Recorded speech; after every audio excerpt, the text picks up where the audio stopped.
Bayangkan, kau seorang ayah sederhana bernama Tejo.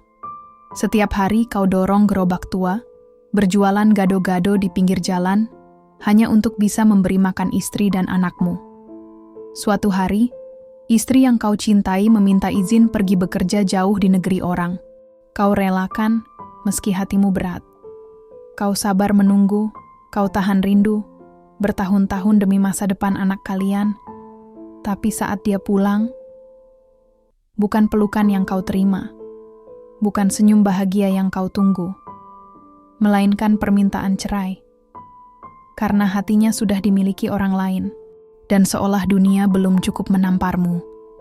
Di hari yang sama, anakmu satu-satunya pergi untuk selamanya karena kecelakaan. Inilah kisah aku, Tejo. Lelaki yang jatuh, hancur, tapi akhirnya berusaha bangkit. Karena aku yakin, di balik luka, selalu ada cahaya yang disiapkan Tuhan. Namaku Tejo. Usia 37 tahun. Setiap hari aku mendorong gerobak gado-gado tua milikku, mangkal di pinggir jalan dekat perempatan pasar. Gerobak itu sudah aku gunakan bertahun-tahun. Kayunya mulai pudar, rodanya sudah sering aku tambal agar tetap kuat menopang daganganku. Tapi gerobak tua inilah yang jadi saksi perjuanganku untuk menafkahi keluarga. Hidupku sederhana. Pagi-pagi benar aku sudah bangun. Saat orang lain masih terlelap, aku sudah menyiapkan lontong, mencuci sayuran, dan meracik bumbu kacang.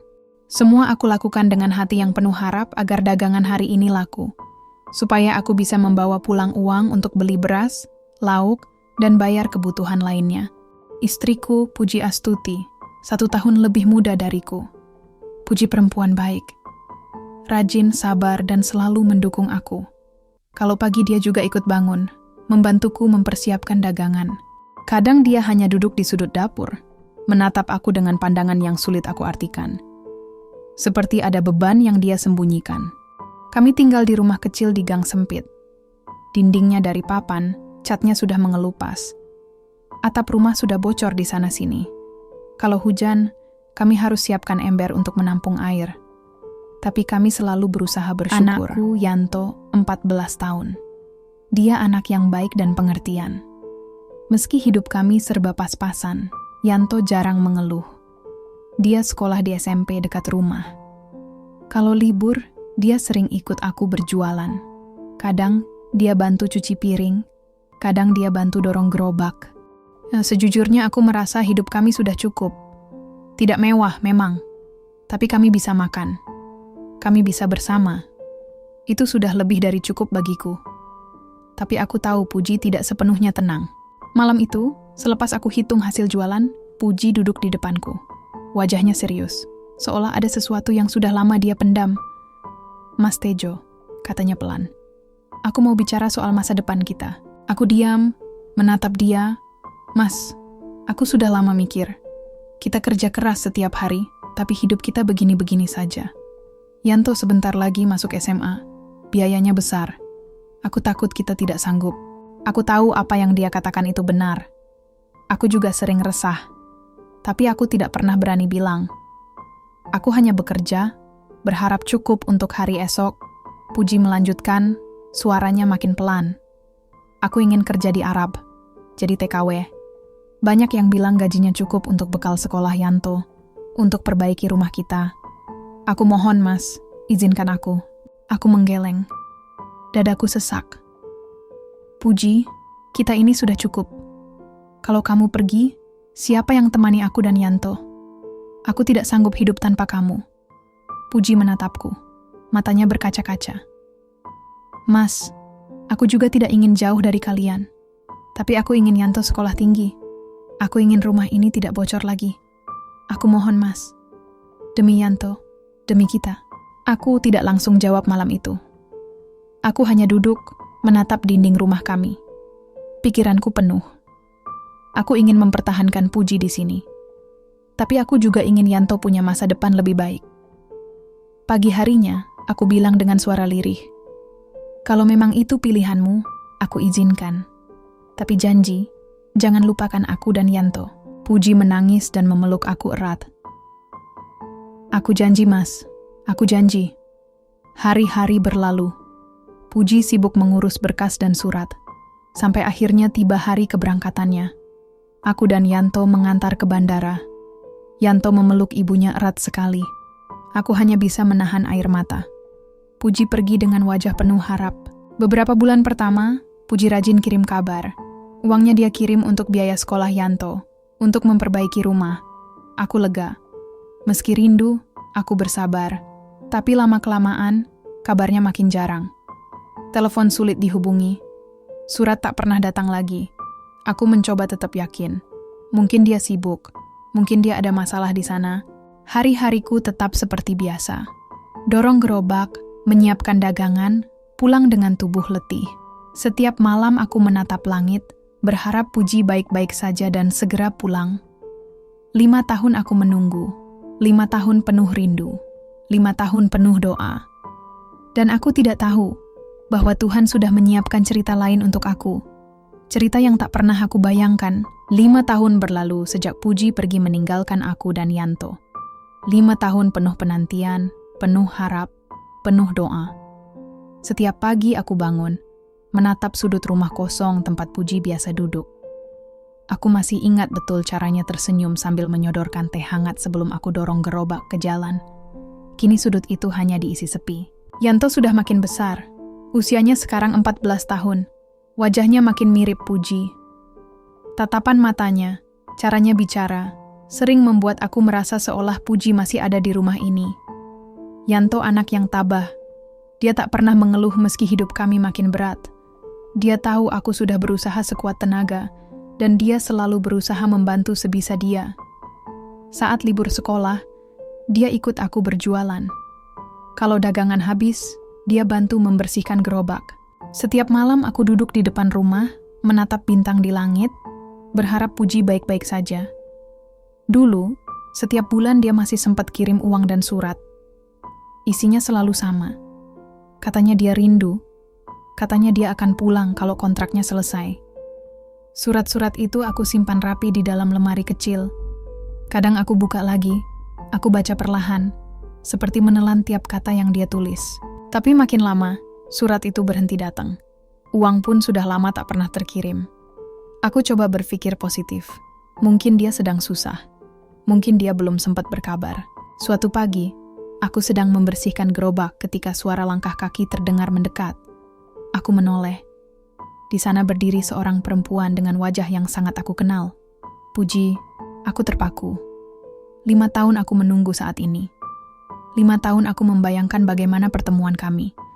Tapi pertemuan ini tak seperti yang aku bayangkan. Puji berdiri dengan wajah datar.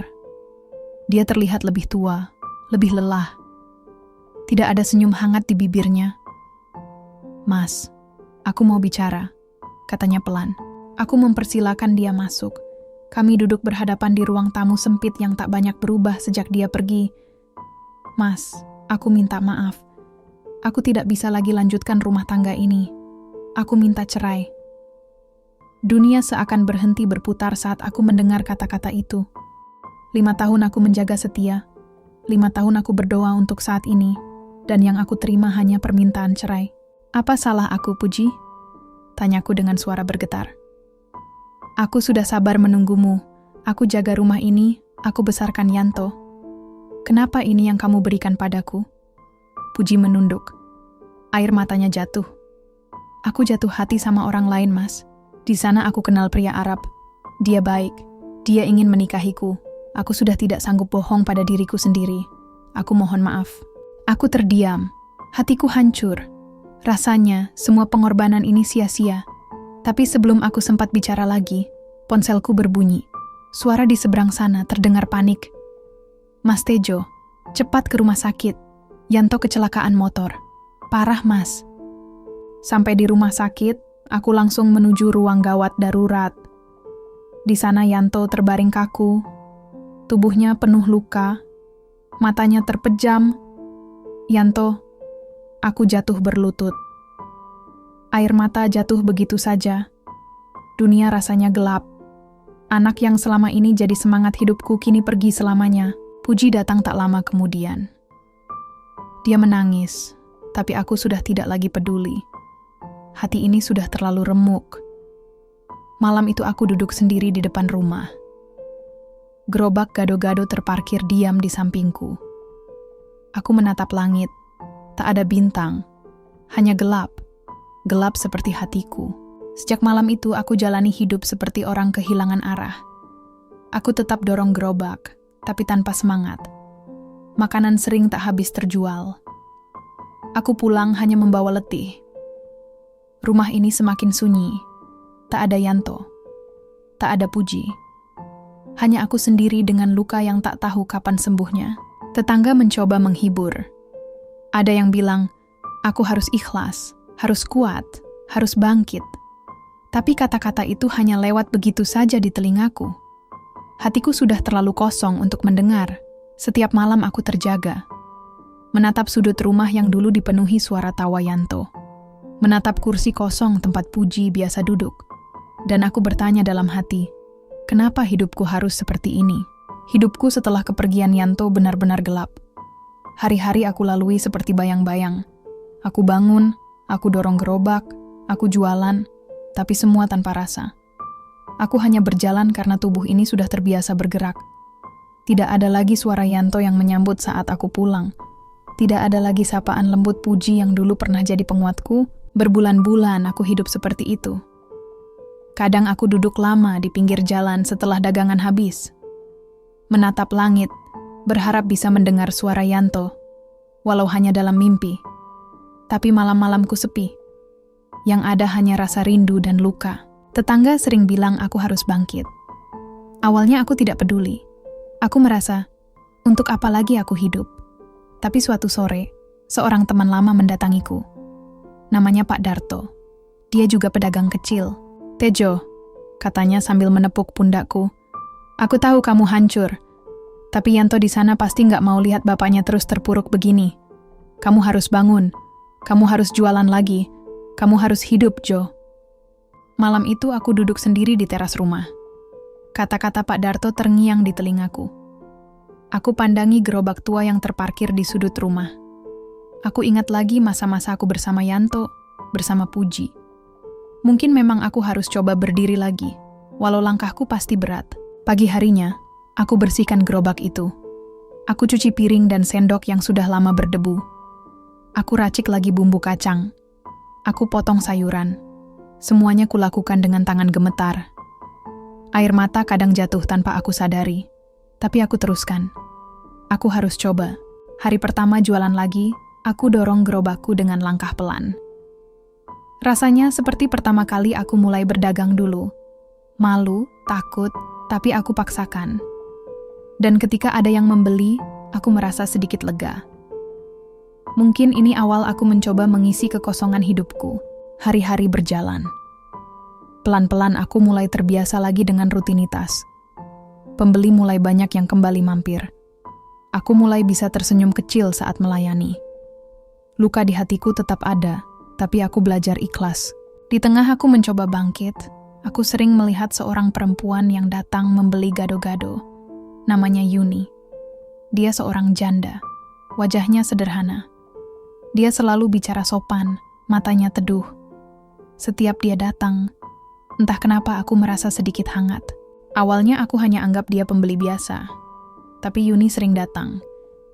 Kadang dia duduk sebentar, tanya kabar daganganku. Kadang dia bawakan aku air minum. Dia tidak banyak bicara, tapi kehadirannya membuat aku merasa tidak sendiri. Suatu sore, Yuni datang dan duduk di bangku dekat gerobakku. Daganganku hari itu sudah habis. Pak Tejo, katanya pelan. Kalau Bapak mau cerita, saya siap mendengar. Entah kenapa, aku yang selama ini memendam semuanya, malam itu bercerita panjang lebar. Tentang Puji, tentang Yanto, tentang semua luka yang aku rasakan. Yuni hanya mendengar, tidak menilai, tidak memotong. Dan itu membuat aku lega. Hari-hari berikutnya, Yuni makin sering datang. Kadang dia bantu membersihkan piring. Kadang dia hanya menemani aku sebentar. Sampai akhirnya, aku merasa harus jujur pada diriku sendiri.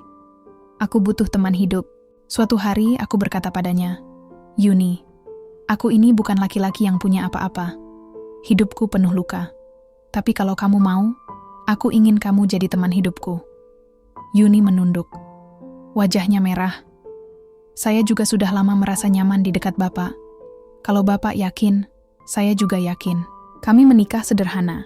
Tidak ada pesta. Hanya doa dari tetangga-tetangga yang selama ini melihat perjuanganku. Gerobak tua itu aku hias seadanya dengan bunga yang aku petik dari halaman rumah. Yuni memakai kebaya sederhana peninggalan ibunya.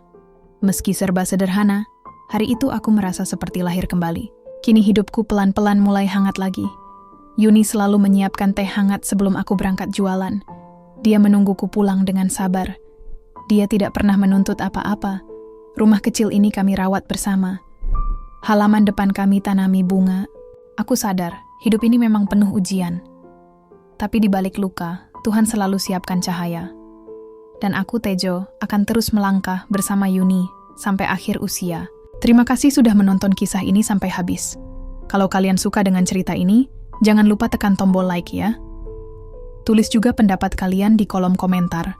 Dan subscribe channel ini supaya kalian tidak ketinggalan cerita-cerita haru dan penuh makna lainnya. Dukung terus channel ini agar makin semangat berbagi inspirasi.